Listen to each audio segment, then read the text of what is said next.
Good evening and welcome to Urban Toronto Beekeepers Association meeting for April 4th, 2023. So we're gonna open with the Beekeeping Calendar by Marion Whittam. Marion? Thank you, Alin. Okay. Could I ask the one Ando to stop sharing the screen for a minute so I can put my presentation out?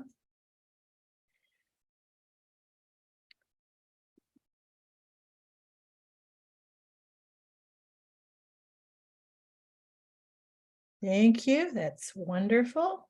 Okay. Now, I'm going to share my screen.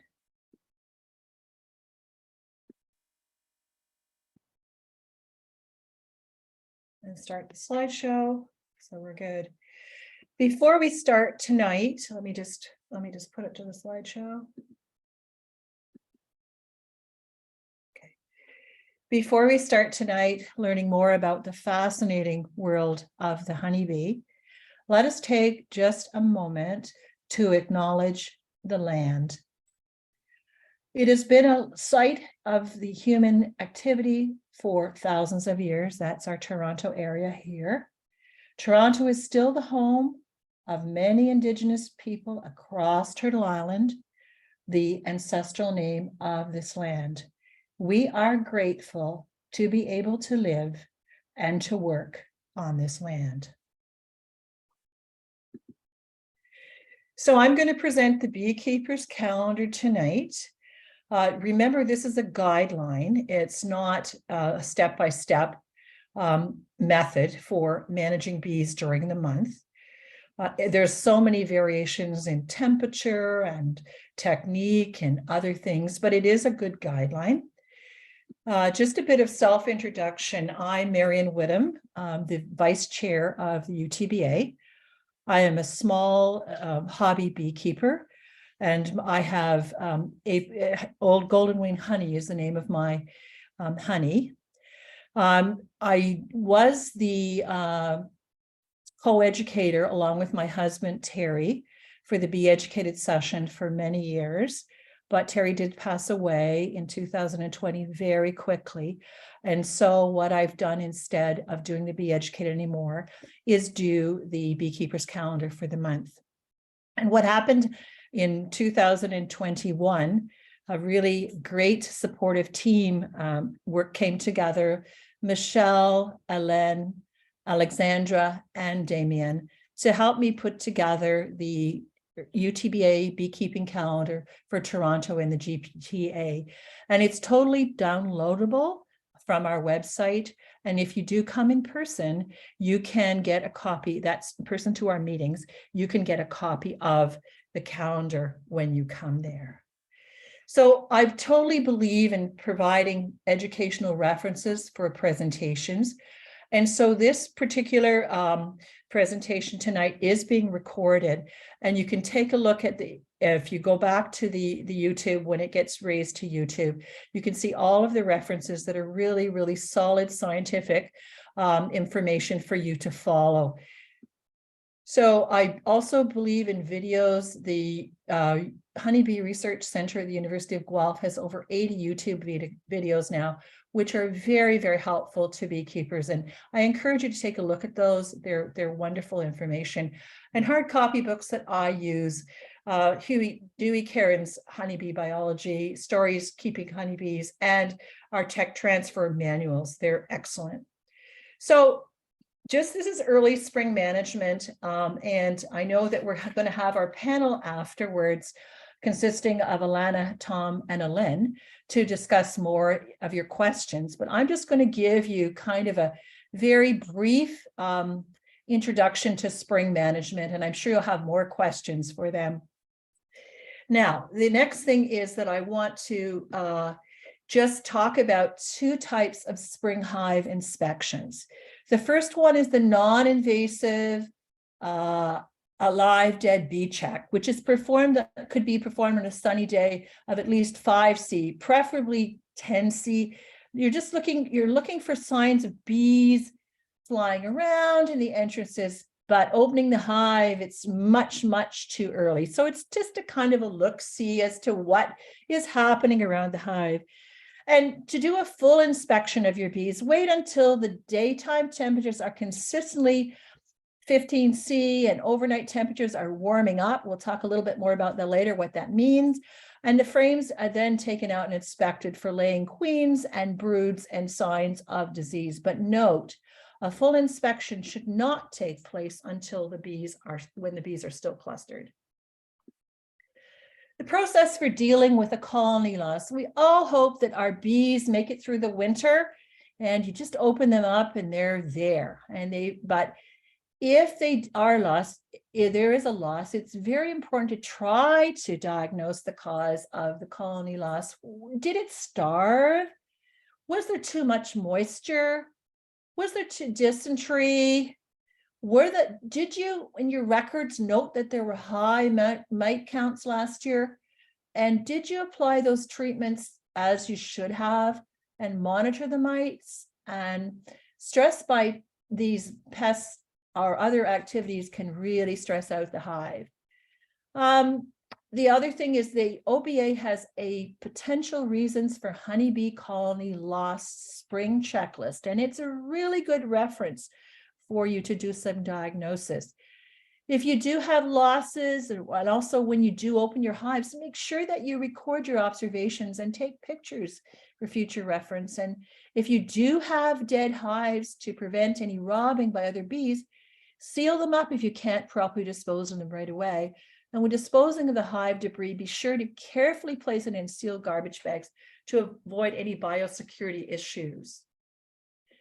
Supplemental feeding in the spring, you've assessed the weight by lifting it. If the hives feel light, they may need some supplemental feeding. Once the dandelion season starts, the bees will no longer require that supplemental feeding and starvation is no longer at risk. I was just telling to Michelle that the Weather Network is now starting to put pollen counts on. And of course, those pollen counts are people that have allergies, but it also shows that the pollen is starting to come out as our spring temperatures rise. So that's good news. How to feed, depending on the temperature. If it's still cold, you'd use fondant or dry sugar. When it's warmer, you can use the in-hive feed pal, hive top feeders, baggy feeders, and so on. And again, the OBA has a really good information on how to feed in the spring. And pollen substitutes, typically they're not necessary. They're generally used for specific purposes such as queen rearing or nuke, intensive splitting, or commercial activities. And if you do use pollen patties, please make sure that you do not have the debris left on the ground afterwards. It is a biosecurity risk. You do not want to get a small hive beetle going in your yard, and that's a potential when that happens. Unwrapping hives, there's no rush to unwrap your hives. You can leave your wraps on until the overnight temperature is consistently 0°C for 1 to 2 weeks, and the bees must attain a brood temperature of 35°C, so it really has to be warm in there. And if the wraps are removed too early, the bees use more food stores for their energies, which can lead to starvation. Just a couple of things about some common hive diseases. I'm not going to talk about European foul brood today. I'm just going to talk about American foul brood and also nosema. So American foul brood, there is a really good reference source on the OMAFRA, the Ontario Ministry of Agriculture and Rural Affairs, and they talk about this American foul brood. So the one thing is really important when you're looking into your hives, learn to recognize the signs and symptoms of American foul brood. It's a disease that by law must be reported to the provincial apiary inspector, and hives with confirmed AFB must be burned to prevent the spread of the disease. Now, what you have to do is decide if you're going to prophylactically apply an antibiotic for the American foul brood. And more information, it can be obtained on the OBA website. But the treatment, if used, must be finished at least 4 weeks before you put supers on to prevent contamination of the honey. Now, just to let you know that if you are deciding to treat for American foul brood, you must engage with a veterinarian. And there's a list of veterinarians that work with beekeepers, and it's on the College of Veterinarian website. Also note that Oxysol and Oxytat 25 are no longer being produced. The product names and codes have changed to Vita-B Oxytat 62.5, which comes in various sizes and products. So if your veterinarian is looking to prescribe Oxytat, it's not going to be under that name anymore. Eczema is also this is a second disease, is an indicator of hive stress. It is a fungal disease that affects adult bees. Ontario has two different strains of Eczema, Eczema apis and Eczema serena, caused by spores, both of them. Eczema is that stress disease typically seen in the spring for two reasons. Fungal diseases, such as Eczema, thrive in a cold, damp spring conditions, and spring is a very stressful time for honeybee colonies because the temperatures are going up and down and they're flying in and out, and sometimes the weather is unpredictable. So if there are colonies, however, are experiencing stressors, then the disease may flourish. And a healthy, well-fed colony can typically handle an Eczema infection and get over it without any treatment. But also, it's very important that that you do also try and take any other stressors away. This is not related to Eczema, but that if there's a bear attack on your apiary, you're going to find that your bear that is very much stressed indeed. So I hope you enjoy your spring. Have great success opening your colonies. Do take a look if there is a problem with them to try and understand what may have happened. Take some notes, and I just wish you a very happy spring and all of your bees being well. Thanks very much. And I'm going to go back to Alin now. Thank you, Marion. And now for the apiary of the month, we're going to have Ando Kass of Taylor Creek Honey. Ando?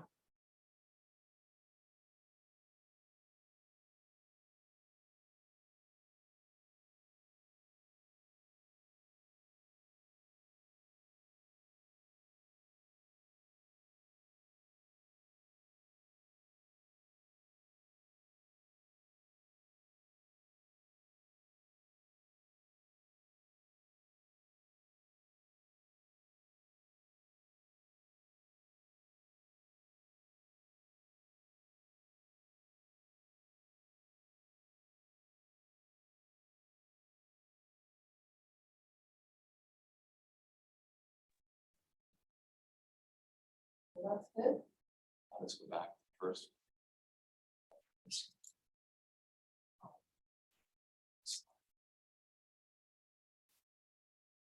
There's a lot going on the screen here. So What's that? Is that you? yeah, that's it. All right. I think there. I don't know how we see it. That's okay. We can look at the others.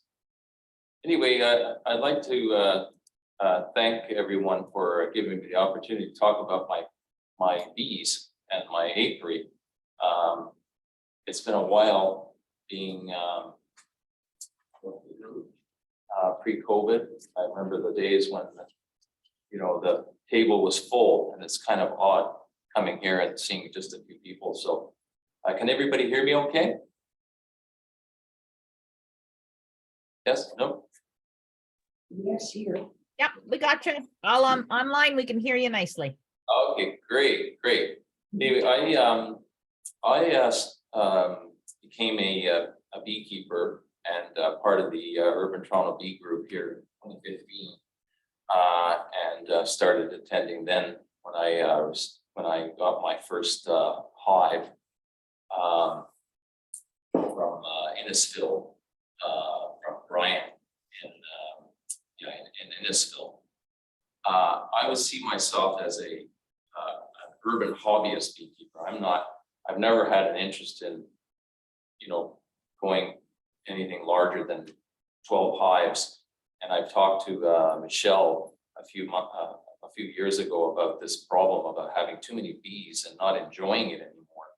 And I got to that point, and but now I'm in a bit of a better place. But anyway, we'll talk a little bit about my little apiary in East York.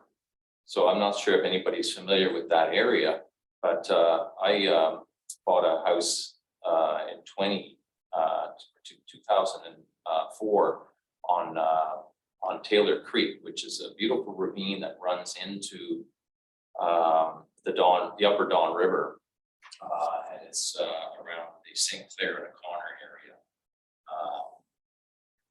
Now, some might ask, why does one get into beekeeping? Well, I found some pretty cool photos here. This is my grandfather, Peter Kass, on Gibson Lake in Muskoka in 1972. And he was an old war veteran, and he couldn't hear anything. He was completely deaf, but I would sit with him for quite a while, just watching and listening to the bees. I was one of these kids that had like a learning disability, and I was very hyper, and I couldn't focus on anything. But one thing I found was that beekeeping and sitting with the bees brought on a type of calmness in me, and I knew that one day I'd like to be a beekeeper. So here's a photo of my grandfather. Not the best shot, but a photo of my brother is off. I can see he's afraid in the background, but it's my grandfather is getting a swarm there. So he was kind of my inspiration.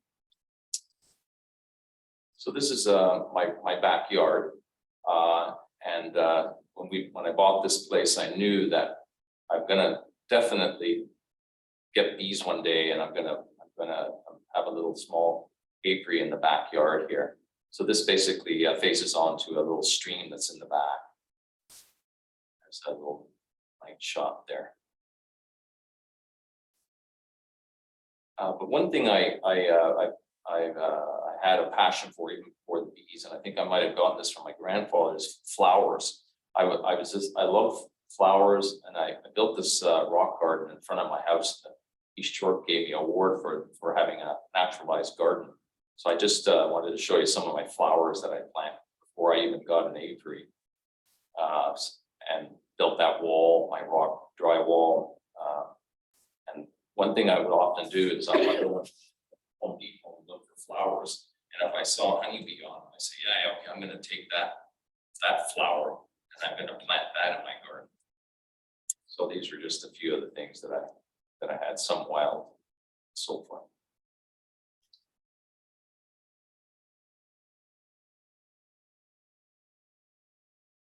And I like rocks. You can see my little apiary in the corner there. And those yellow flowers are something really weird. Somebody threw those in the garbage. They were just green. I didn't know what they were. It's a small pot, but it was so invasive. But it's the last flower to bloom at the end of but just before the frost hits, so the bees could still have a little bit of access to those. And I have no idea what their family. I think it's in the sunflower family of some sort. Here, I'm not sure if you can see the little arrow. If you look on the top right, there's a little fence there. And now I built that fence for one reason. I had a really nosy neighbor, and I was sort of concerned that he would sort of squash my idea of having bees. So for the first year, I tiptoed around my neighbor all the time with this, and he even asked me, "Well, what do you do? What are you doing with that? What do you do with that fence there?" And I said, "Well, I use it for when I go in a sauna, because I have a sauna in the backyard, and I will come out there." And he said, "Oh, okay." But then I realized after a year that, I shouldn't tiptoe around, and I say that to all the beekeepers. Don't tip around your neighbors. Be transparent and make sure that they know you're getting bees, and make sure they get honey on a regular basis. So my first hive, my first nook, as I mentioned, I bought that from Brian at Innisfil Honey. I was pretty happy.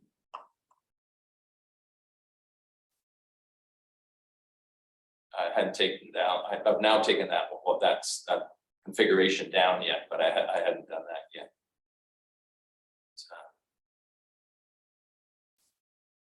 Now, as like most beekeepers, when you first start out, there's a certain romanticism to beekeeping when you're first starting, and I was always that type where I race home from work and I just want to hang around with the bees. I was such a happy guy, and I had no clue what I was doing, but I was a happy guy. I wasn't happy until I figured out that there were these stings that one gets. And I tried to protect myself, but I always seemed to get stung. So I wasn't so happy. The problem was that I swelled up really bad. And I thought, oh no, this is going to be bad. I'm not going to be able to keep beekeeping if I have an allergy like this. So every time I got stung, I swelled up really bad. But then after a little while, it only would swell like that. So if any other new beekeepers start out and you seem to get swelling, and then you can always hope that your body will adjust to the venom, which in my case it did. So I put in here, warning, steep learning curve. I'm still on that learning curve. I've been keeping bees for going on 8 years, and I can say honestly, I'm still constantly learning, and I'm far from any expert that I would, but some people do come to me, and I give them my opinion on it. But it was definitely a very steep learning curve when you first start. All your romanticism towards the bees kind of gets shot because you're going, okay, now what do I do? So one of the first things that I found as a beekeeper was that I tried to figure out what's on the honeycomb cells. Like, what is it? What's happening there? So I took a lot of pictures of all the different honeycombs. I'm a big advocate for taking a lot of photos. So I figured out, okay, we got our cap brood. Obviously, we have our honey, larva, and trying to identify a larva when it's much smaller than that is a bit of a challenge. You can see sort of on the top, the center portion there, a little size of a rice spot. So it's trying to find those little larvas in your honey cells. Obviously, distinguishing between drone brood and regular brood. It's a bit of a challenge, as we see here. And pollen. The other thing new beekeepers often do, and I was doing the same thing, is constantly trying to find the queen. Where I got to find the queen. So you spend hours going through all the frames and looking closely and going back a second time. I haven't found the queen. So that was one of the things I spent a lot of time on in my earlier days. The beautiful thing about all the queens is that they all come in such beautiful different colors. And then of course, the queen cells. So if you're not in the hive soon enough, you run up against the queen cells in that month of May and June, and then you wonder, okay, what am I supposed to do now? I have all these queen cells, so you start splitting.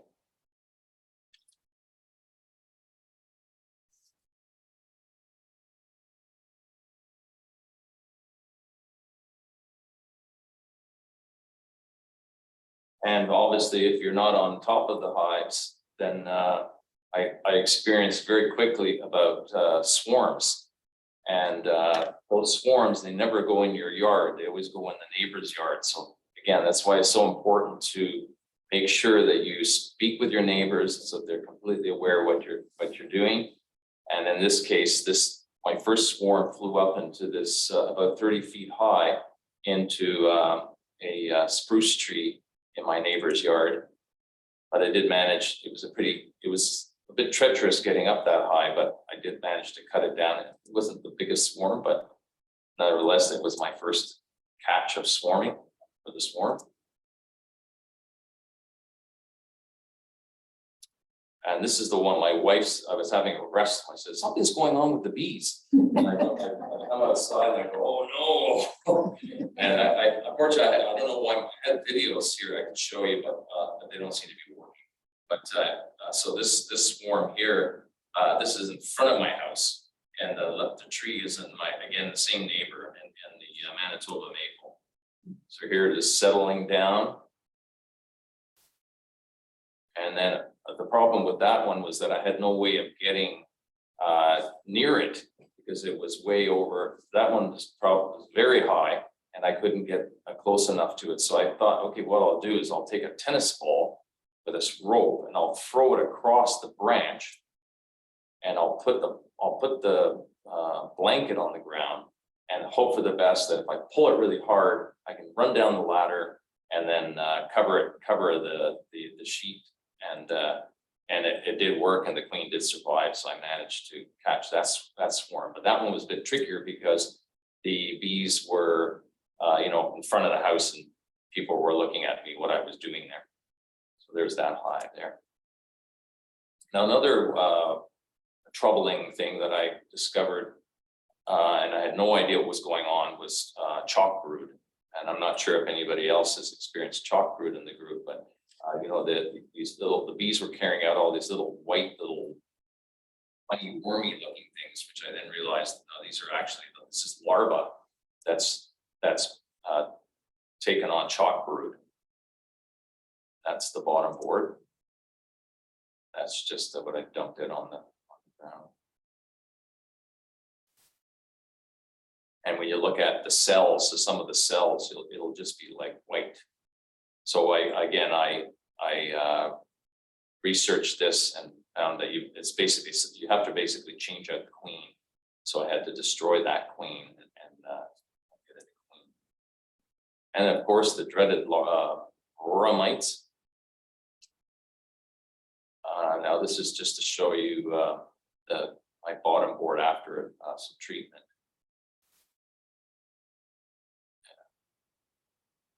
And again, I think maybe that's one of the ones that we're all sort of, as beekeepers, talk about the importance of constantly doing your counts and treating. Too. So this was a bee I picked up, and I noticed that the mite actually fell off the bee, and you could see the deformed wings on the bee. Actually, I think I took a picture of this, not knowing there was a mite on it, but I was taking a picture to see the queen cell, and I realized, oh, there's a mite right on that queen cell.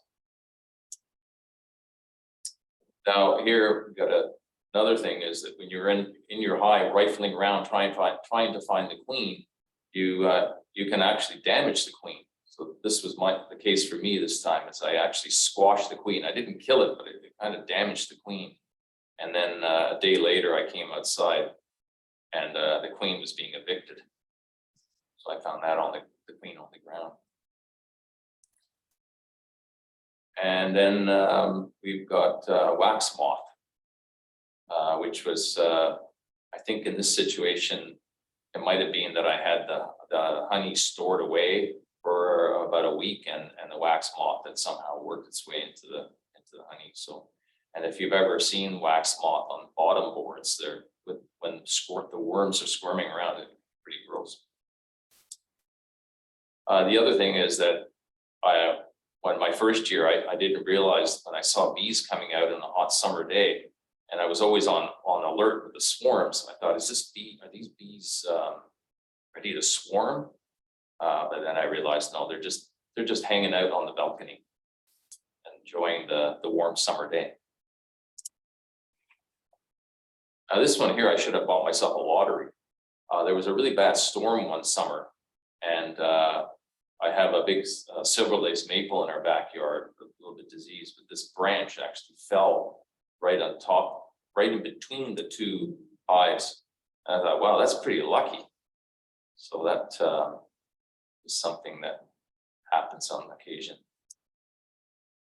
And then I'm not sure, but I seem to battle a lot with wasps or yellow jackets, and I had a lot of videos here that I wanted to show you with where you can actually see the yellow jackets attacking the hives, and the bees are protecting the hives. But I figured out a way to control these wasps by putting in using a 2-liter Coca-Cola bottle and cutting the top off and flipping it, and you can catch quite a few wasps that way. And then you know, everybody goes through these winter die-outs. So this was one die-out of mine. It was quite a large hive, and again, when you look at the right, obviously I could see that there's a lot of mold in there. So I think that I wasn't controlling the moisture content inside the hives, and they basically had too much moisture and probably died from that. And this was last year. I had honey stored away, and then I came in and I noticed later that there was this sort of a whitish that looked to me like mold on top of the honey, and I was worried. I thought, okay, I'm gonna have to throw out all this honey, or have to, you know, I wasn't sure what to do. So I reached out to Michelle, and Michelle, who's a chocolate terrier, mixed chocolate. She says, "Oh no, that's called bloom." And sure enough, that was wax bloom. And actually, when I warmed it, it disappeared. So that was another thing I had a challenge with. So I had heard this saying that if your bees survive 3 winters, you'll probably stick with it. So I'm going on year 8. So I think I'm okay. So just wanted to talk about maybe some of my successes and the importance of finding a good mentor. And I think I hooked in with this old gentleman named Brian Shanks. I'm not sure if some of you know him, or if he's still actually practicing. I think he was getting close to 80 when he was mentoring me. So he's up in Adora.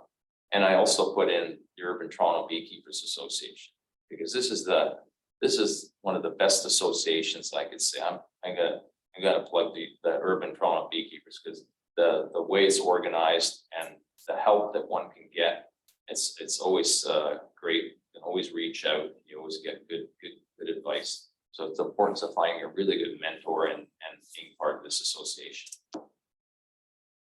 Also, I have a good friend, Tony Camilleri. I haven't talked to him. I'm not sure if he's still part of the group, but he, you know, we used to talk and share ideas and problems, and it's just good to have a good friend who you can sort of talk to and not feel like you're being, you know, like you're going to get, you know, different million answers. So he designed this little vaporizer for treating mites. So I wanted to give him a little plug on this little design. I'm not sure if he's still using it, but it was kind of a neat idea. And then of course, when you have problems and you start thinking, okay, what are some ways I can get around the problems? So this, I built this to prevent robbing from wasps and black jackets, and preventing a little bit of robbing. So it's being creative. Then it's beginning to recognize this is just in the snow. This was mentioned earlier about having observing it in the snow. You know, that there's droppings, so bees are doing cleaning runs. So that's a good sign. You know, starting to recognize these kind of things, making sure the bees have lots of water.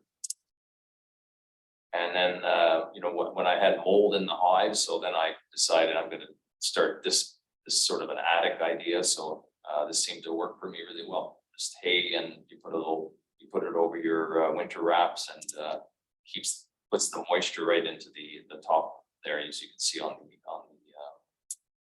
the outer cover.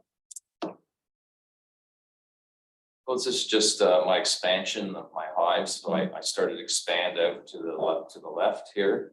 My dog Lola, and one thing was that my wife doesn't like. She's a bit afraid of bees. So what I did was, you can see how the hives are sort of facing the house, and it's sort of like a highway. So she was wanting to go back and sit in the ravine and sit and look at the ravine, and it was becoming troublesome. So what I've done now is I've moved my hives. You see the little photo I put up on the top. So I put 2 of them on the garage, and then I still have the others facing the other direction. So that seems to be working for me right now. That's just some more expansions. And I process all my honey in a sauna. I'm a Nordic guy, and I'll turn the sauna off. It's nice and warm. Honey flows nicely. You get to have a sauna, and I spin everything out of there. So this is just to show you the excess of honey. So through time, I decided I'm making, hive can produce a lot of honey. So I decided I'd start selling my honey, and I named my little Apiary Taylor Creek honey. And my wife is the graphic designer, so she designed my labels. And now with expansion, I hope I'm not going. Am I being too long? I'm good. Okay. With expansions, because I was up to 12 hives. I couldn't keep that many bees in the city. It was too many. So I actually, my father-in-law has 50 acres of land. His field there is in the very far background there, in an area called Warkworth, which is close to Campbellford and Rice Lake, about an hour and 20 minutes out of Toronto. And there he is, Lola, my dog. And again, it has mostly field crops. I think that might be soybeans. So the honey definitely has a different taste. And I actually think urban honey tastes better. So it's more layered, but nevertheless, and they don't produce as much honey there. There's me with my 2 hives I moved. That was up to 5 there. And there's a early spring scene.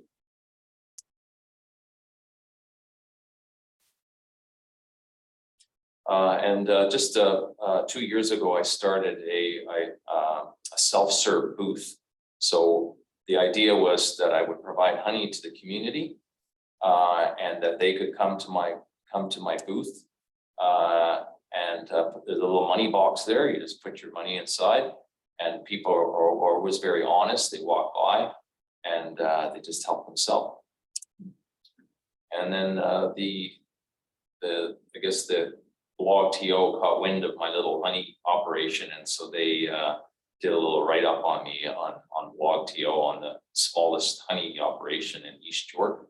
And I'm also selling Bobby onto Instagram, so I have a lot of Instagram followers. People come by now and ask for my honey, which I've now sold out. So I have to wait. So that's it. Excellent.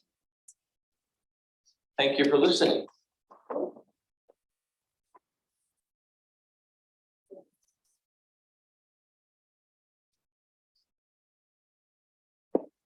If there's any questions, I can take questions. If not, that's okay too. Hey, Ando, Yeah. I think that the flowers that you have in your yard that bloom in the fall, Yeah. I think those are called sunchokes. Well, sunchoke, eh? And if you pull them up, they have a tuber that you can eat. I make soup Yeah. from it. Well, I thought they were maybe Jerusalem artichoke, but when I pulled them up, That's it. but when That's I pulled them out, they were kind of hollow. So then it was confusing me. Mm. Because I've seen Jerusalem artichoke, and I know you're a chef, and you probably cook with those things. I do. Yeah. They're great, but I don't know. I'm gonna give you some. You can put some in your garden, because I got too much. Okay, I'll do that. I'll take them. Be careful, because it's invasive. Yeah.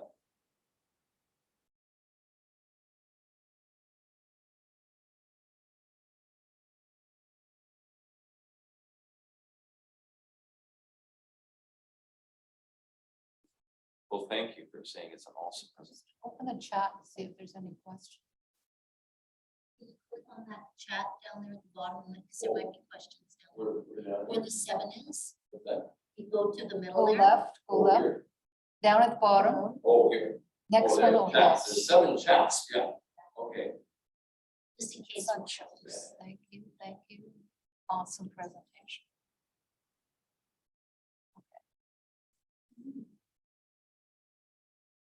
Thank you, Ando. This was great. And Nice to very see good. you. It's been a It was- while. Yeah, it was very good to see the pictures with the frames in different stages, like brood and then honey mixed with Yeah, yeah. pollen. and even the diseases. Yeah. So you're moving to Northumberland, eh? What's that? You're moving to Northumberland, eh? All right. Yeah, do you keep records of like their growth and You know, my that's a good question, and that's something that I've never been very good at. I'm experiential learner, so I'm always running at things. I've always been very disorganized, but I think that, but definitely taking notes is going to be my go-to this year, because I'm always sort of, thinking, oh yeah, it's all up here, but it's And did you get to have a favorite queen along the way at some point? Well, the queen, I've had a lot of like when I got Nook from the Shanks gentleman, and I never really and I just always made splits, so I always had like Ontario bred queens. But then last the year before, there was some die out, and so I ended up actually thinking I'm gonna try a Ukrainian queen, and unfortunately this year. I'm not exactly sure. I haven't opened things up, but I did have 3 of the 4 hives die out, and some of my strongest hives I had given them. They had been fed. There was a lot of weight to the hives. They were treated. They were wrapped. Did all the right things, and they just passed on. And I'm not sure if I upset the bees, because I went on those 3 hives, the ones that weren't on the roof. I went on the bottom, and it was a warm day. It was 10 degrees. I think it was a sort of a warm weather in February. I don't know if you remember that. So I went underneath and I cleaned a little bit of the bottom board. So I don't know whether I stressed the bees out or not. But when I looked at the hives, at some of the frames, it looked like honey was eaten on one side and not eaten on the other side. Like it was just all on one side.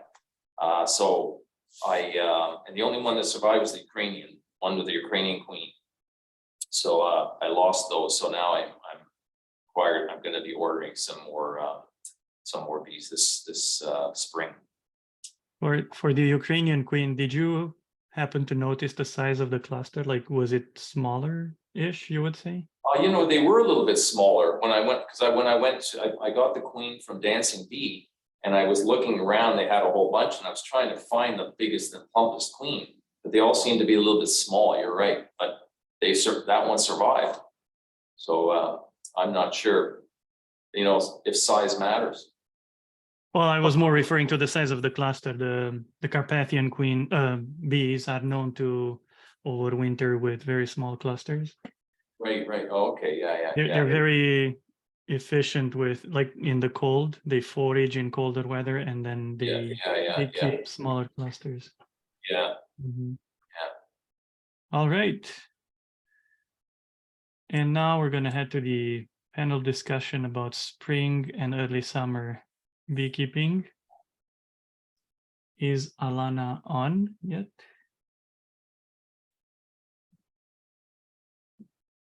So we were hoping to get Alana, Tom, and myself. Tom, are you around?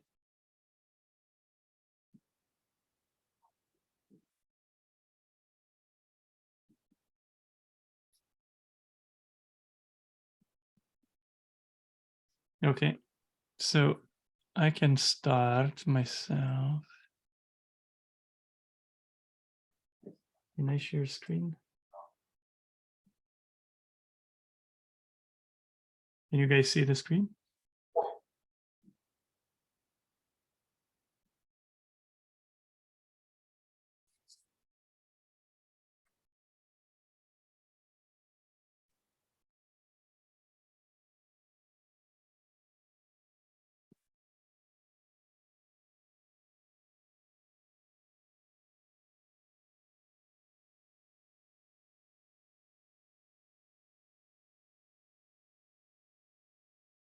All right, so in terms of spring management, I would say, and I would strongly suggest that the first thing that we need to take care in April is feed those hives that potentially are short on stores.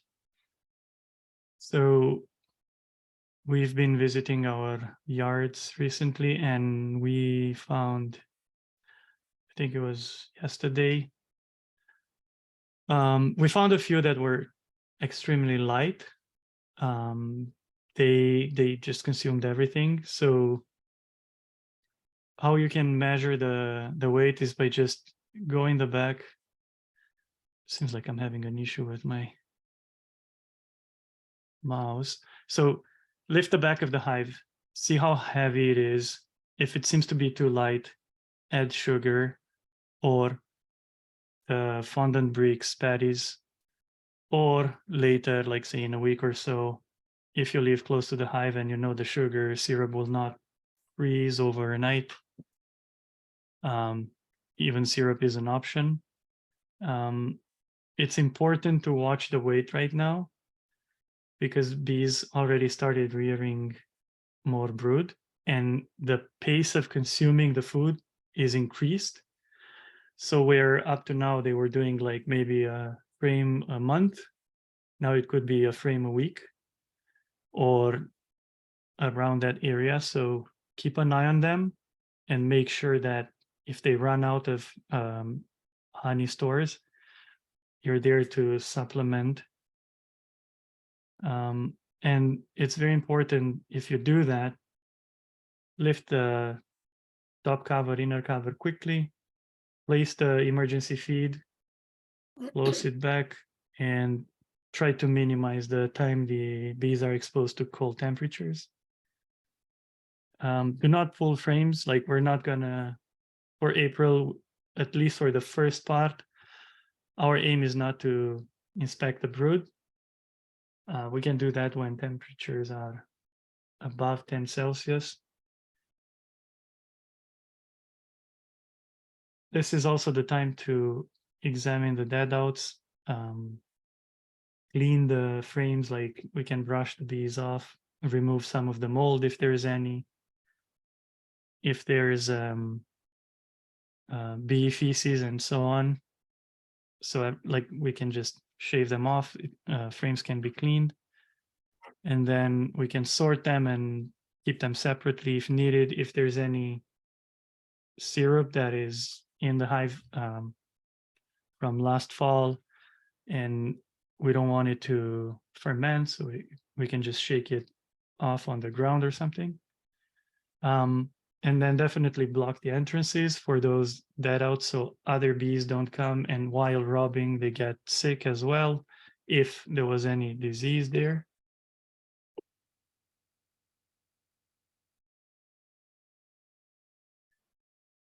Another task that we do in April in preparation for the first honey flow or the first like the dandelions and so is prepare and clean equipment, like pull it out of the shed, repair if there is anything broken, make sure we have a second brood box handy if we're keeping bees overwintering in just one box. Prepare the supers, the honey boxes. If you're using pollen traps, give them like a brush, clean them up. End of April and May is a good time to collect pollen, so have these ready and clean. Veils, jackets, hive tools, they can be cleaned and sanitized. Make sure the smoker is working and ready for the season. And then late April, when we're talking about warmer temperatures during the day, 20th of April, and so we can start checking the colonies at least, even if we don't pull the brood, but at least visually check how many frames the bees span on. And if the colony is strong and we're using 2 brood boxes, reverse the brood boxes. The one with the brood will go on the bottom, the empty one on top.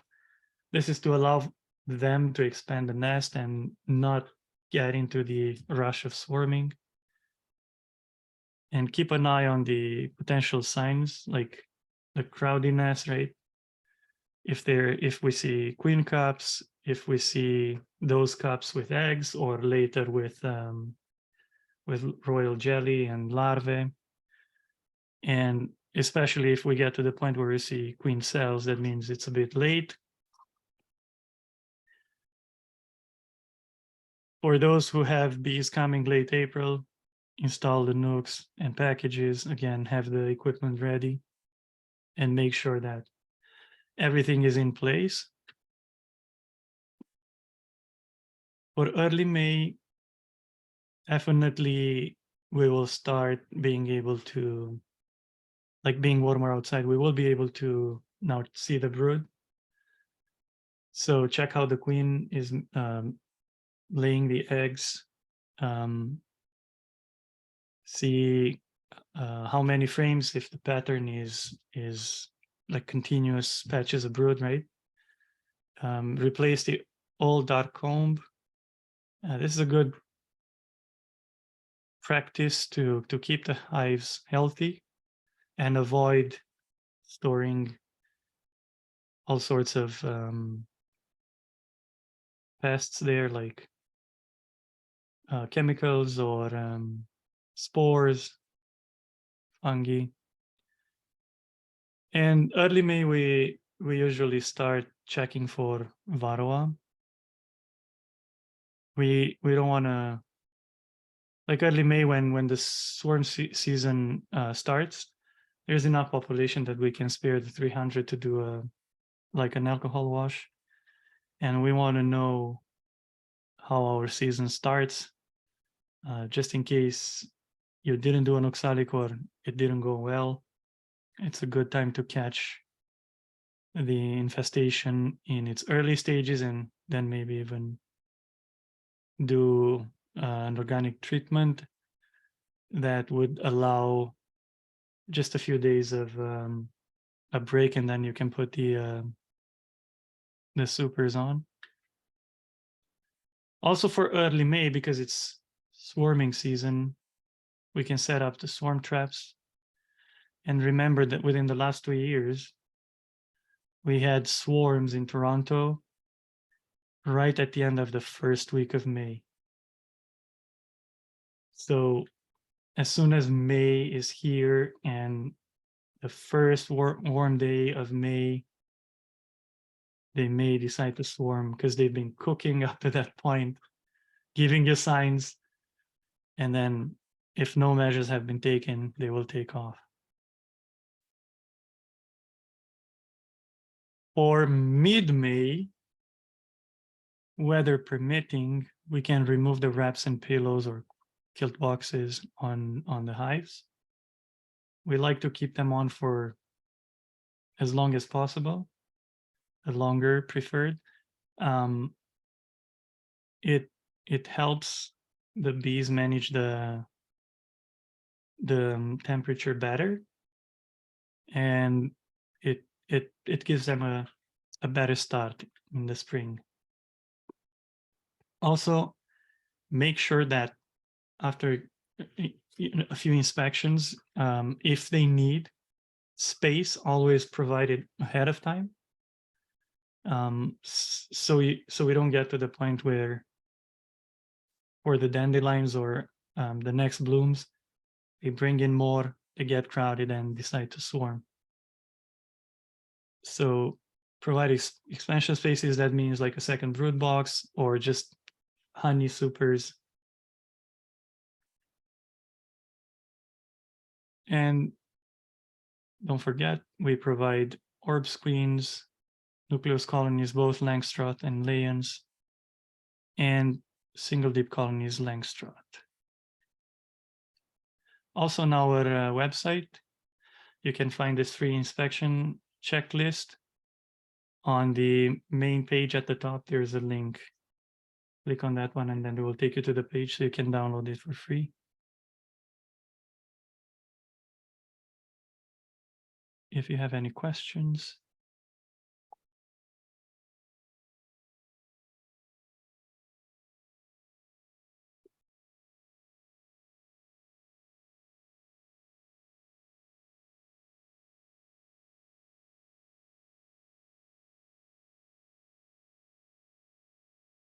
Hi. I'm Linda. I just have a question. You mentioned swarm traps. I've never heard of that. Can you explain? So it could be either a 10-frame box, just a regular hive with like 2 or 3 frames of old comb, and then when the bees swarm, they will settle on a tree or some structure temporarily, and then they will send out scouts, which the hope is that these scouts will find this box, either a 10-frame like a 10-frame box, 10-frame hive, or a 4-frame, 5-frame nuke box with those frames of old comb. And then once the scouts find it, and if they find it suitable, then they would let the swarm know, and then they will move inside. So some get pretty lucky, and then that's how you can get a 1, 2, or 3 or more colonies. Okay, so do you put that near your hives? Is like where? Not necessarily near the hives. Like you should have it somewhere. I would put it a bit apart, Okay. a bit high, and with the entrance facing south. Okay. Thank you. Yeah.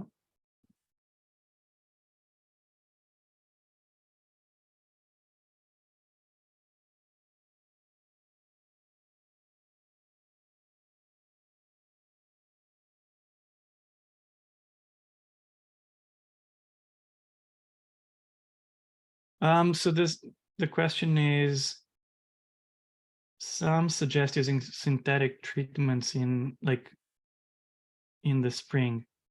I think that so basically after a synthetic treatment, you need to have a period of, like, you should read the label, but it's basically either 4 or 6 weeks, or 2 weeks in some cases, before you put the honey supers on, right? So the later you start the synthetic treatment, plus the break may lead you into like the middle of the honey flow. That's why in my case, I prefer to have an organic treatment, and then just after 2 days, you can put the honey supers on. So as we get close to, say, May or mid-May, depends on the location, if we treat late April, then we just wait like 1 or like 2 or so days, and then you can put the honey, like the supers on, right? Instead of waiting till end of June or mid-June or so, or like end of May, and maybe losing some of the honey flow. That's the reason I use organic. With the synthetics, have you, like, if you would have put those in, like, say, mid-March, by end of April you're done, then you wait 2 or 3 weeks, that will work as well, depending on the length of the treatment. Alin, where are your bees in Northumberland? So we are near Bewdley, like in between Coburg and Rice Lake on 28. Okay. And we have a Rose something is Rosemary.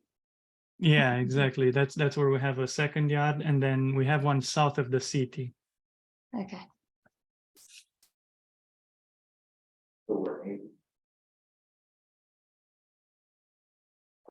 Question. Yes, I was wondering what those letters before the queen bee was. On his last slide. On the last slide, she's asking about the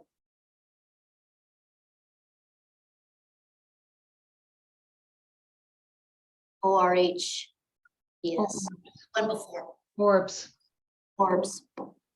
Oh, ORBS is Ontario Resistant Honeybee Selection Program. It's a program where breeders select for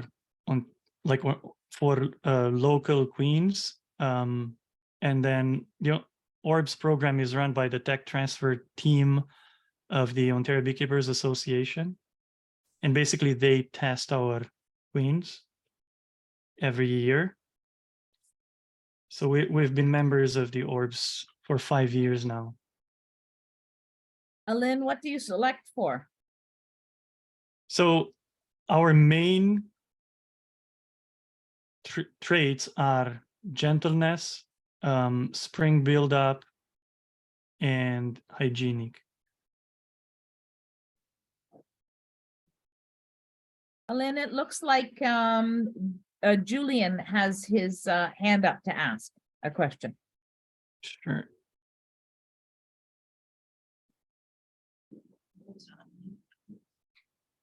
I actually don't. I was raising it because Tom was having trouble getting unmuted. So I wanted to see if that would got a reaction. And then I forgot to lower my hand. So I'm sorry. No worries. No problem. Everybody can unmute now. The technology just wasn't cooperating, but I was actually reading it the whole time.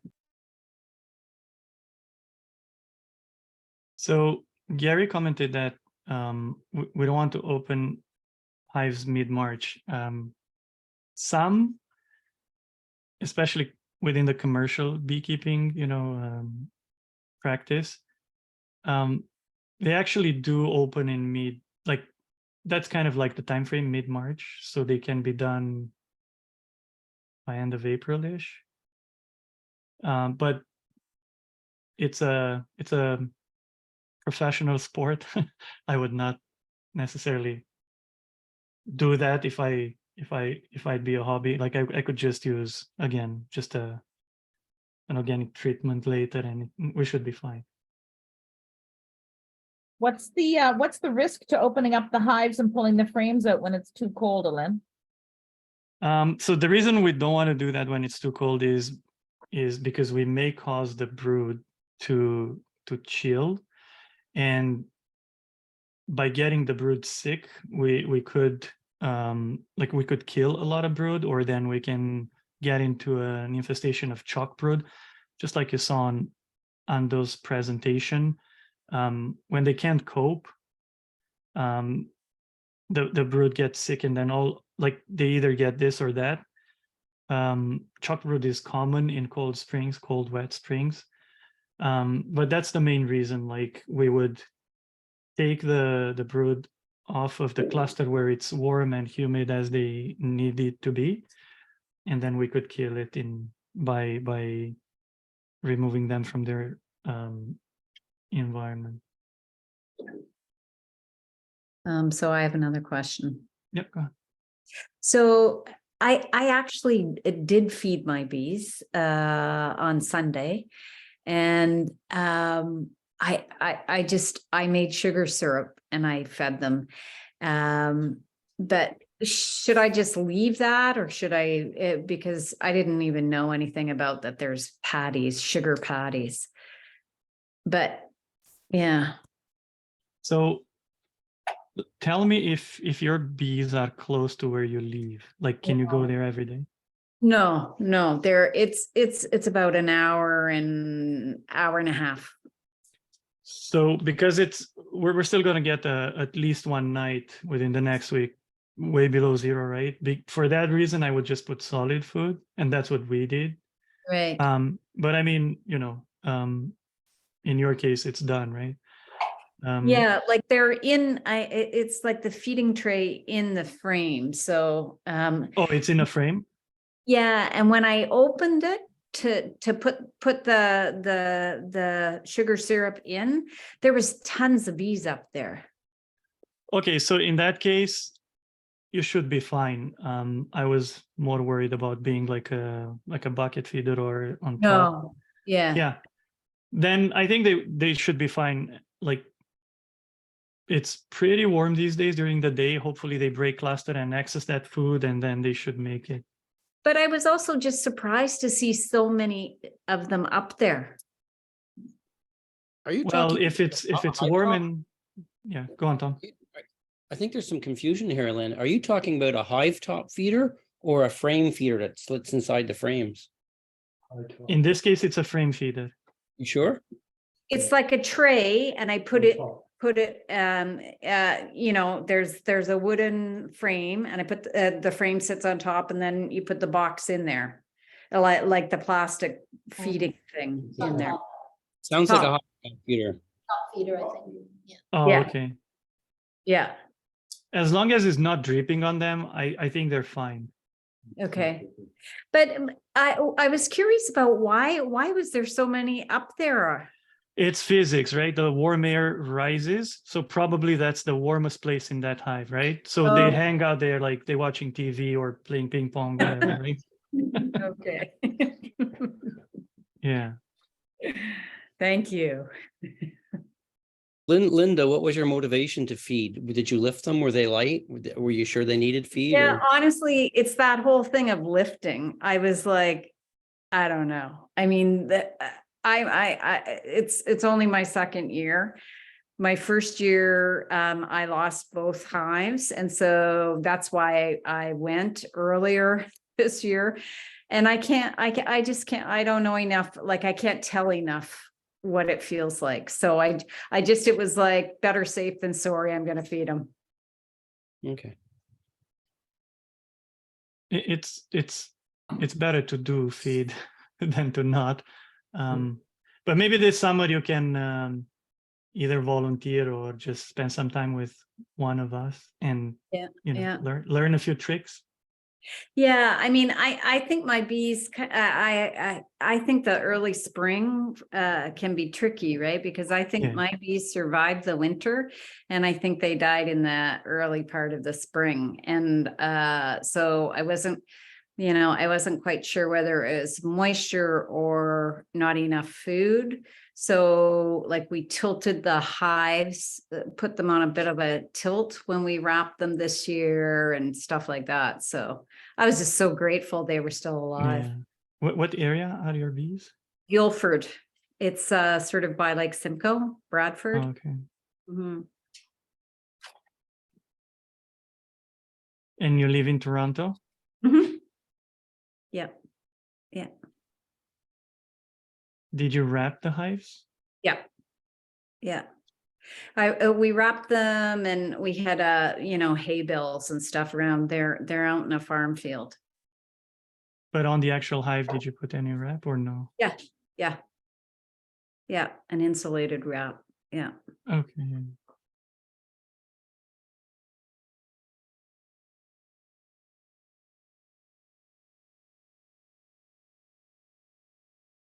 Tom, do you have any other advice to add? Yeah, sorry, my assumption was we were doing a panel, the three of us, so I didn't bother doing a PowerPoint or anything. It's okay. I think Linda did mention something that this is the time when most colonies perish over the winter. Quite often our colonies get through January, February, and it's March and April that where starvation can play a key role. So usually now is a good time. If anyone hasn't been out to our colonies, now is a pretty good time to get out there and do a little heft test or depending on your configuration. Like, I never pull frames or do inspections this time of year, but I do have outer covers. I'll pull my outer cover off, look through my center hole in my inner cover, see for any activity. Sometimes you'll see clear evidence that they're dead, but if I see hives, bees moving along, then I'll just make sure that they need feed. Typically I'll use fondant this time of year. I run singles. So for people who run singles, probably more critical than people who run doubles if you fed properly, because singles tend to burn through their feed more. Yeah. For me, this time of year, other than adding feed right now, there's not a lot you can do right now. One of the things I do, if you have dead outs, I like to close them up. And because I run singles, when I go through my yards, I'm always worried about once it gets warm, the old wax moth, something like that. So I'll typically take my dead outs and put them on top of my strong colonies to, clean up those frames and keep them from any of these sort of the opportunistic pests like wax moth or from moving in until I'm ready to do more splits. Yeah. I suppose if people, and keep in mind, I'm coming from the perspective where I typically don't buy bees, so I'm waiting to do my own splits. So I want to get that equipment in service as fast as possible, not have empty equipment sitting around. If somebody, let's say you only had 3 colonies and you went and inspected and they're all dead, then of course, obviously now your choice is, are you going to replenish your stock by buying some packages or some nukes, right? My strong colonies, if I'm not putting a box on top to clean up, again, with singles, we tend to super faster. So we get, as soon as the bees are flying regularly, even if it's before the flow, I'll still put my my supers on to sort of stave off swarming and not, so the colony doesn't feel congested. One of the things Alin mentioned is both Alin and I are kind of probably on a smaller scale than Alin, but we raise our own queens. So our management might be a little different. For example, there's some current research that's out recently about, sort of how we're monitoring for our mites and how we're dealing with mites. Our drones are important to us because we're using as part of our breeding stock. But for people who are not raising their own queens, I think it's a good time to actually consider to start, implementing green drone frames into your operation as part of your spring mite management. And you'll probably start hearing a lot more about that in the near future because of some of the current research that's out about how we're monitoring for our mites. What are green? I don't know what that is. Okay, so we'll back up a little bit. So when you're managing your varroa mites, right? We have what we call the IPM triangle. So basically, we want to do typically cultural controls first, splitting our colonies, brood breaks, what we call drone trapping. So those green frames that we talk about, they're frames where the cells are slightly larger. So when the bees draw out that wax, they're going to treat them as drone cells. So the queen's going to raise, when she lays her egg, she's going to lay an unfertilized egg in her, which will become a drone. Right. So typically that frame will end up full of drones. And instead of letting them hatch out, because drone frames are where mites prefer to raise their own, mites reproduce more in drone frames than they do in worker frames. So by using that frame to sort of entice all your mites, where they're going to be. They're going to be in those drone frames. So before they hatch out, you can take that out, put it in a freezer, kill that brood, feed it to your chickens, and you've eliminated those mites from your colony. Again, it's a good IPM tool. The downside, there's 2 downsides to that. If you forget to take that frame out before that brood hatches, you've created a mite factory. For people like Alin and I who need a lot of drones for our queens to mate, we have to do that selectively in conjunction with our mite management program. So that's part of the IPM. Typically we call it a cultural control, and then of course we would move to organic treatments, and then from organic treatments we'd go into synthetic treatments. We're talking about the timing of treatments earlier. For anybody who's inclined to use a synthetic treatment, such as Apiary, probably should have been in by now.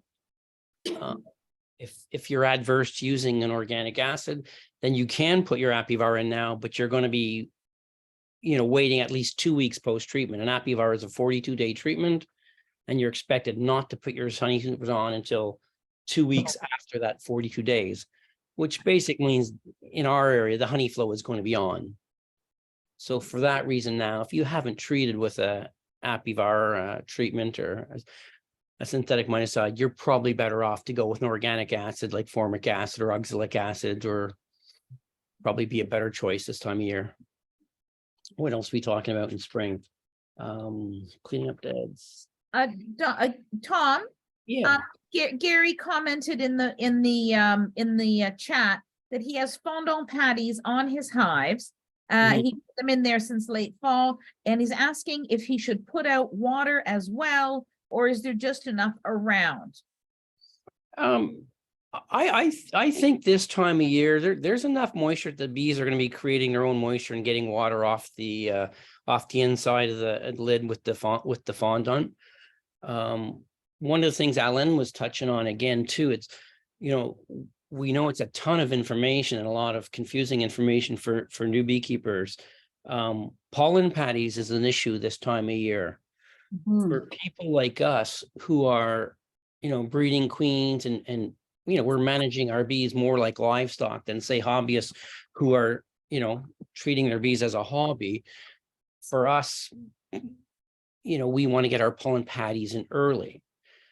For most hobbyists, it's definitely not necessary at all to be using pollen patties. We get a very early pollen in Southern Ontario. One of the challenges we have, and you know, hobbyists make this mistake, and I've made this mistake. You know, we put our pollen patties on early because we hear the commercial guys talking about it.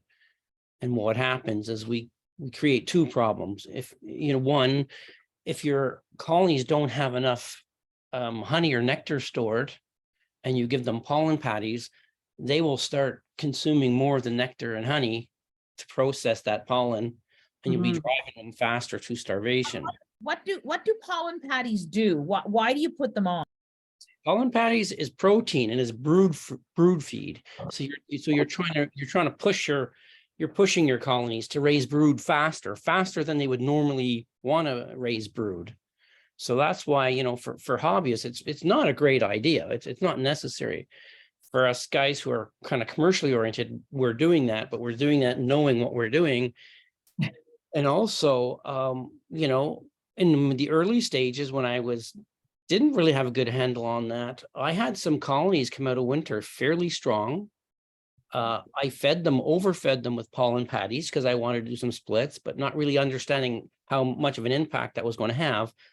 I walked into a yard one day and I had about 4 to 6 swarms happening at the same day. They were so strong, they were swarming. So I only had the equation, you know, I made them strong, but I didn't have a backup plan to make my splits fast enough.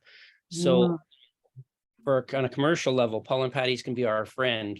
On a hobby level, they can cause you more harm than good. So as long as you understand that, you know, so again, I really think that most hobbyists don't need to be putting pollen patties on in the spring because we have that early pollen. That's just my 2 cents on that whole thing. But the fondant's an interesting one because again, when I had, you know, less than 20 colonies, I would wrap my hives for the winter. I would prepare them. I would feed them adequately, as my understanding at the time, I thought I fed them up. And I would put a fondant on as I wrapped them as insurance. And I found out a couple of things. When I actually had enough feed, when I fed them properly, you know, for my single up to 85 pounds or more, most of them did not consume the fondant. The odd colony who for some reason went through more food than others started to consume the fondant. So not a big deal.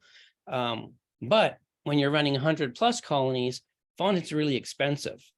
So what I do now is I feed my sugar syrup in the fall with adequate amount of need.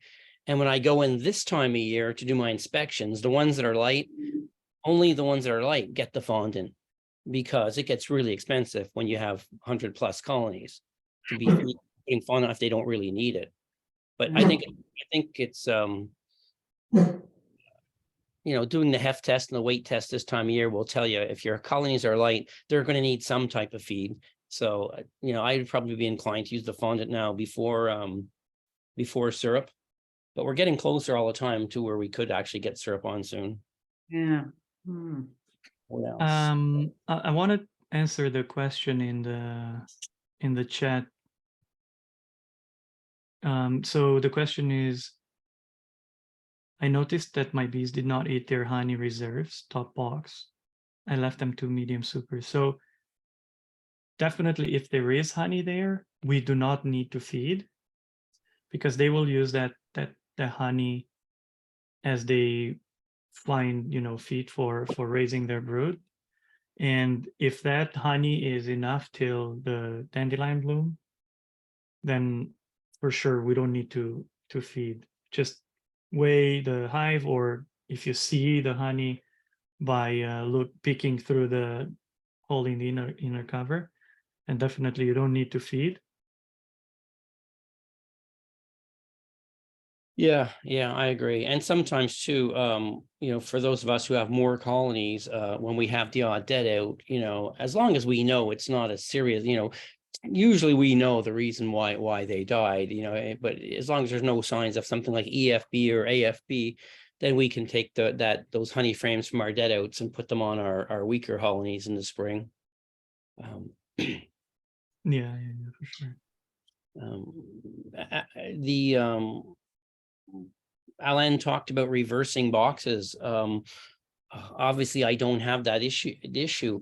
When I ran doubles, I found that one interesting because I used to run double brood boxes and I moved to singles, and there seemed to be a bit of debate on that.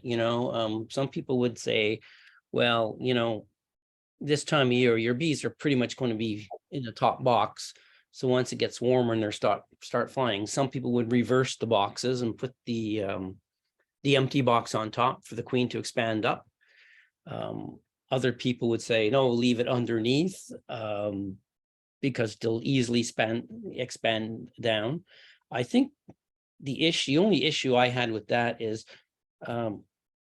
reversing too early. If you got doubles, you don't want to reverse too early, because there's a reason why your colony moved up. They moved up because that's where the heat is. They're away from the wind blowing in the colony. So I try to get away from dates. Instead of dates, like when people ask me, when should I unwrap? When should I reverse my boxes? I typically will say, once the bees are flying consistently for more than a week or two, once your bees are flying for more than a week or two, you can reverse boxes, you can take off wraps.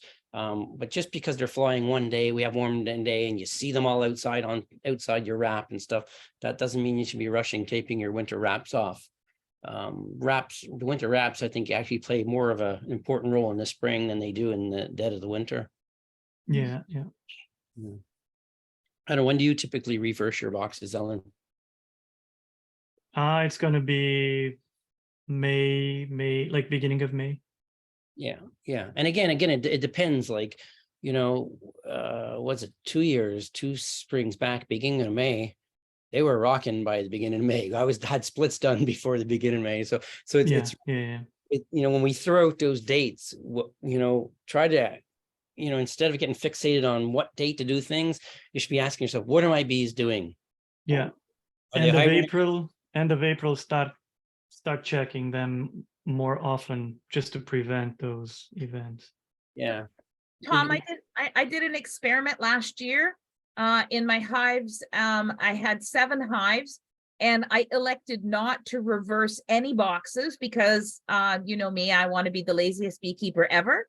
And it just took patience because I had reverse boxes in previous years, but it worked really well, and I never had to do anything. And easily the queen went back down to the bottom box to start laying as the weather progressed well enough that, it was warm enough down there.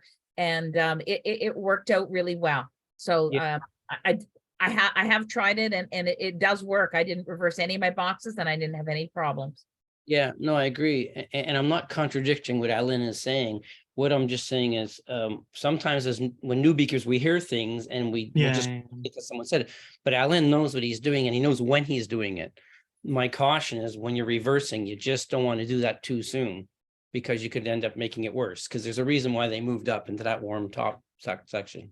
Maybe this is the time, the moment to say, Linda and others who are beginners, maybe get in touch with us nowish, and maybe we can set a schedule for like 2-3 inspections that we can do together this year. That would be great. Yeah, because I understand there's questions, and then the biggest problem when you're a beginner is all these thoughts, and then 200 gurus on YouTube that come each with their own scenarios.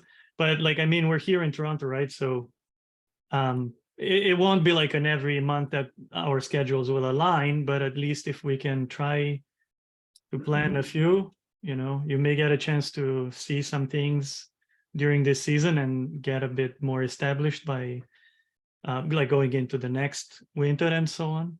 I've done that too. Yeah. Yeah. I think we should be doing more of that as a group this year, like inviting the groups out to our yards. I mean, I know mine in Scarborough, I'm always open to having people coming out.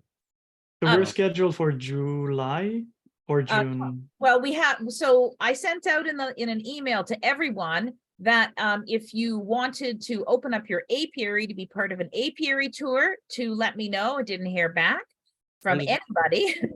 We also plan to do some June and some July tours of other apiaries, and we also plan to do some clinics, some mite wash clinics, and to do that. And we just hadn't set the schedule up yet because honestly, it was just too cold to be able to do that. But as we see the schedule and this, the weather, and we can kind of predict, we will offer that this summer. We will offer the ability to do an apiary tour. So if your apiary is available for other people to look at, please reply back to that email and let me know. I would encourage everyone, if it's possible, to come down to the May meeting. I will be back from Florida, and so I will be down there to the May meeting, because when we meet in person, that's when we collaborate the best. Are we still at the university in May, or are we at a new home? We are at the university in May and in June. And June is our last meeting at the university. And as I have sent out an email telling everybody that, and saying that if you have an idea or a thought on a new location that we might be able to use for September, now's the time to start sharing it, so that we have the opportunity to check those places out. Otherwise, in September, we'll be reduced exclusively to Zoom meetings if we don't have a new home. So if you know of any place that's decently close to public transit, and that has access to ideally Wi-Fi and AV, so that we can continue the Zoom meetings, please send your ideas either to myself, or I left Kathy David's email as the contact, because she was doing a great job of doing some research. She actually had 2 locations that she had found preliminarily, but we wanted to see what else was out there. I put my email in the chat if anyone is interested. Write it down and then get in touch. Okay. Did anybody go and check the weights on their hives yet? I have to a few maybe about 2 weeks back. Yeah. How was the weight? Did you need to add any? Okay, I got caught off guard with a couple that were way too light. Yeah. And did you put like 1 kilo or 2 kilo? I couldn't do anything because I was traveling. Oh. That's sort of that's my dilemma. It's my schedule is so tight this time of year. But actually, this summer I'm going to be doing a lot less travel than I normally do in the spring and summer. So I'm looking forward to being a better beekeeper this year. How many bees do you have now? How many hives do you have now? I went into winter last year with just over 100. Just you've really grown. Yeah, and I've really grown. But it's like everything else. When I talk to other people who are in the same position as me, is what happens is you have what we call infrastructure problems. I live in an apartment. I used to mix my sugar syrup in my kitchen. I used to extract my honey in the dining room. Like, it's just not possible anymore. And then I was buying syrup and mixing syrup. So now, I've got to buy like 1,000-liter tote and a pump to mix syrup. So and we all find that when we're growing that we get to those levels where just because we understand bee biology and how to keep bees alive, all of a sudden gets a lot more difficult. Beekeeping is about being efficient. And so I realized this year I cannot scale up anymore until I get a lot more efficient at what I'm doing. But I'm on the fence with Ando when I heard Ando say, he got to that point where, you either scale down and enjoy the hobby or scale up and turn it into a business. So I decided to scale up and turn it into a business, but it's a lot of work and a lot of planning. Tom, do you have help as well? Do you get helpers to help you out? Well, my wife is a beekeeper, and the fact that I travel so much, if she wasn't such a good beekeeper, there's no way I could have 100 colonies. Yeah, Wow. so I got a good partner. Yeah. Wow. Where are you, Tom? Most of my bees are in the east. I mean, I have a couple of colonies, University of Toronto downtown. I got about 15 on a rooftop at University of Toronto Scarborough. My main yard is out by the Toronto Zoo, where I keep about 20 or give or take 20 or a little more out by the zoo. And then I got a yard in Uxbridge, and I got 2 in Peterborough. Peterborough, I would never go that far considering where I live, but I go there every 2 weeks for something else. I have something else that brings me out there every 2 weeks. So I do that, but eventually I will probably give those 2 yards up to a local beekeeper and the plan is to concentrate my hives around the Rouge Valley and East End where I live. Wow.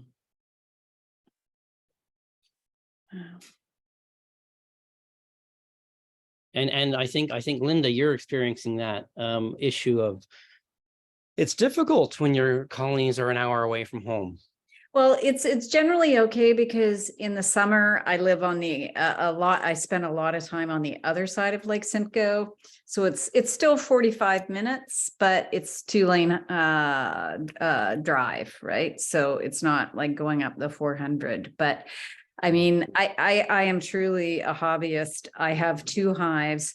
We do not want any more hives. So it's good to know other people who theoretically, if our bees are healthy this summer, we'll have to split them. So they will need homes. I'm in that boat too. Yeah, and also keep your splits, and just keep them as nukes, and in the fall recombine them. I always remind people that you still will have losses and swarms throughout the season, so don't be too worried about having too many bees when you only have 2 to start with. Really?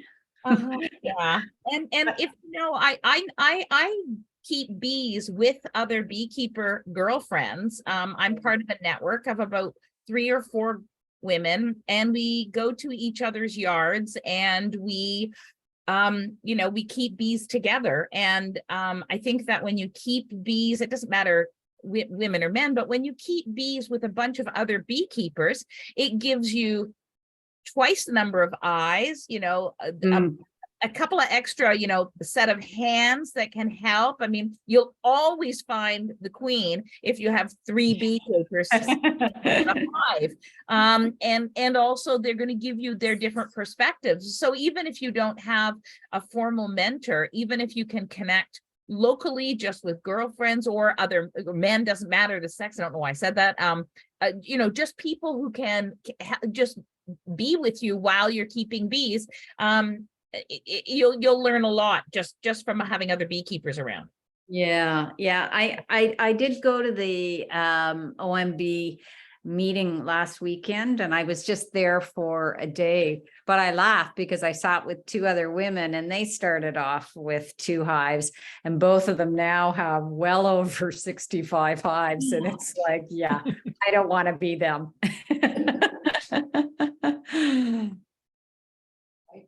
Also, there's a great cost to it when you think about the wooden wares. I've always, it's quite a big investment. It's funny. One of the things I learned, because I work in the industry other than my own hives, so I spend a lot of time with commercial beekeepers and hobbyists and doing a lot of conferences. And I say this, and I say it sincerely. I have met, my assumption was if somebody has a lot of colonies, that means they must know what they're doing. I have met some commercial beekeepers who are great commercial beekeepers, and I have met some commercial beekeepers who are not so great commercial beekeepers.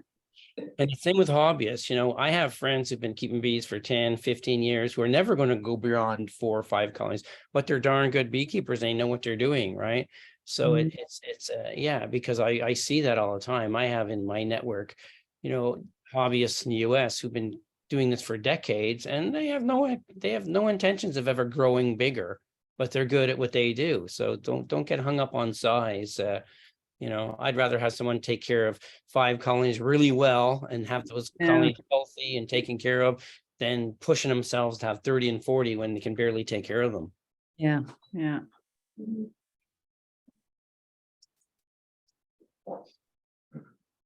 I have 2 dogs here who are chewing on my cuffs because it's now time for their evening walk.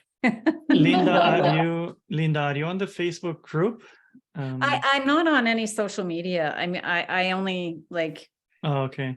Because Yeah. you can post questions there to us, and then we're pretty active on the group. Okay, yeah, I haven't really done, well, I haven't obviously looked at the webpage or anything, so I will do that, and I will definitely try and come for the May meeting. I definitely want the calendar. Me too. Yeah, me too. Hey, I have a question for you. Alright. Can you tell me a little bit about your hybrid? Because you used to be Canadian Beekeeping Supplies, and then you moved. Now I heard you moved in my neighborhood, but I haven't had a chance to come by there. Can you tell us a little bit about your move and what's hybrid all about? You changed the name. So last spring, me and Jason split up, and I'm focusing on queen rearing, and he continues with the hive right. Basically, the name change happened after we split. So yeah, I'm not in the know with the new location. Oh, okay. You're just dealing with queens, and you're still in the same location. No, like that location is off. I just do nukes and queens out of my yards, right? Oh, okay. So Yeah, if we don't wanted- have a stuff. If we wanted to get a hold of you for one of those Ontario queens, we just message you then. We don't. Yeah, so either go on the website northumberlandbees.com, or I just put my my email address in the chat. You can get that. You're very Or- close.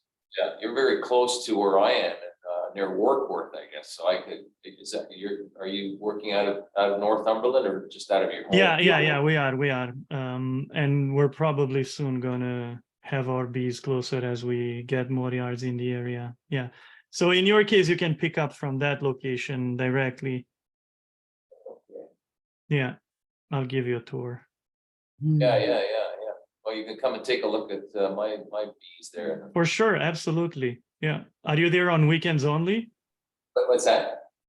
Are you there at that location on weekends only?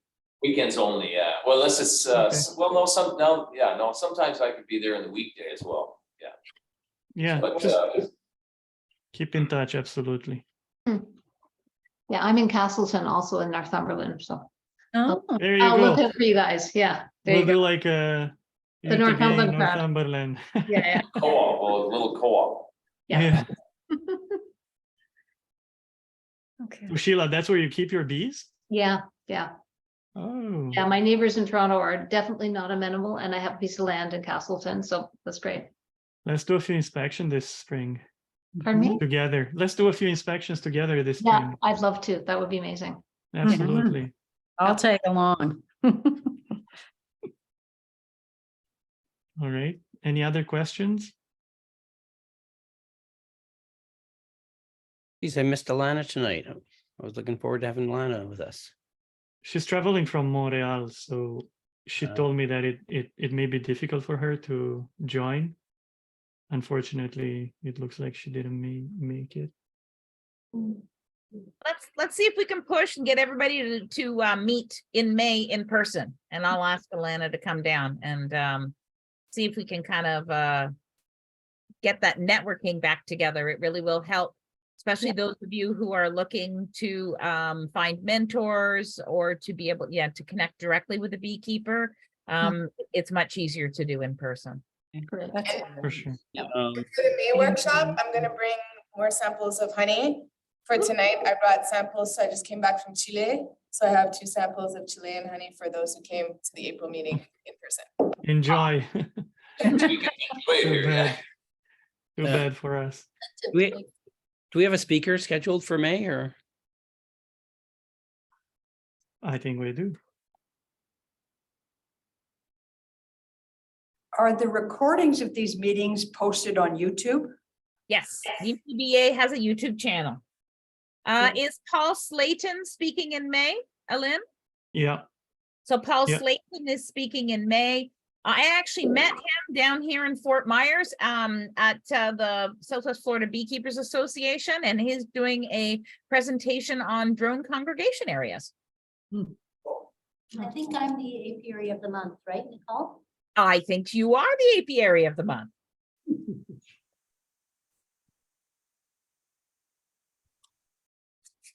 Do we have a third speaker, or Marion will have lots to say? So I'll have lots to say. Yep. we're good. The action starts.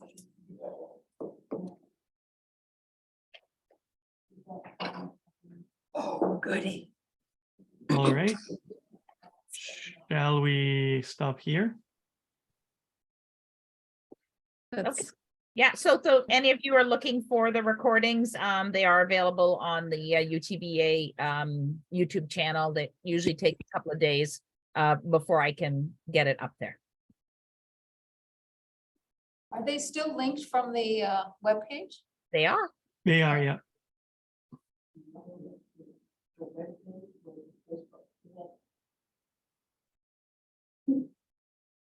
All right. Have a good night and hopefully see you next time in May. Thank you for all the organizers. Thank you. Thanks Thanks, very much, Ando. everyone. Appreciate it. Thanks, Marion. Bye. Bye. Good night. Bye-bye. Night. Right.